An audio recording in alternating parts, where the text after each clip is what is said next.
En gestion collaborative, l'importance de créer un lien de confiance et d'échange entre les employés et vous est primordiale. Et comme c'est votre responsabilité de créer ce lien, c'est à vous de vous demander quelle impression vous laissez à vos employés et collaborateurs. Est-ce la crainte, la confiance, la méfiance? La crainte n'aide jamais à créer un climat de confiance. Elle nuit à l'esprit de collaboration et à la cohésion d'équipe. Elle provoque des réactions contre-productives de défense et de repli sur soi et elle alimente des sentiments de frustration et d'injustice qui peuvent facilement contaminer tout un groupe. Si vous souhaitez inspirer les autres et renforcer leur confiance en eux ainsi qu'en leur employeur, assurez-vous que vos méthodes ne les intimident pas. Même si vous êtes un bon gestionnaire, vous pourriez vous voir refuser certaines promotions si les gens ont peur de vous. Prendre conscience de cette réalité vous permettra de vous améliorer et c'est pourquoi je vous propose un guide pour vous aider dans cette démarche de prise de conscience. Premièrement, demandez-vous si les gens vous consultent ou si vous êtes la dernière personne à apprendre les mauvaises nouvelles, les pannes, les erreurs.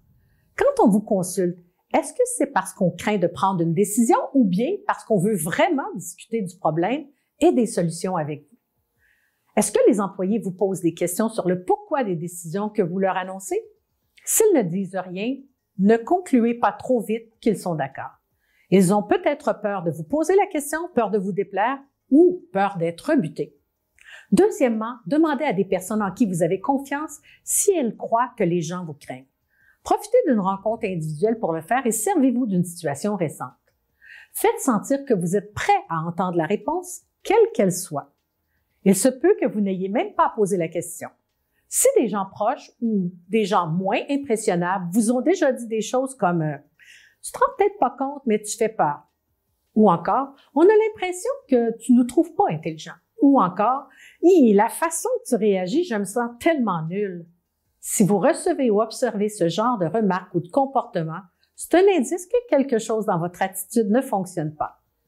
Ce qui m'amène au troisième point, comment communiquez-vous? Communiquer, c'est pas seulement parler ou écrire. Même quand vous vous taisez, vous communiquez. Votre posture, votre démarche, la façon dont vous ouvrez ou fermez les bras, votre sourire, votre regard. On peut craindre quelqu'un pour diverses raisons. Vous parlez fort, vous tapez sur la table en parlant, vous prenez beaucoup de place, vous êtes intense, vous êtes passionné. Si vous réalisez que vous donnez cette impression, ne désespérez pas. Mettez de l'avant les aspects de votre personnalité qui vous rendent plus facile d'accès. Préparez vos communications en fonction de votre auditoire plutôt qu'en fonction de vos messages clés. Contrôlez vos élans, laissez la parole aux autres et souriez. Vous n'y arriverez pas du jour au lendemain, mais en portant attention à l'impact que vous souhaitez avoir, vous transiterez du faire peur à inspirer confiance.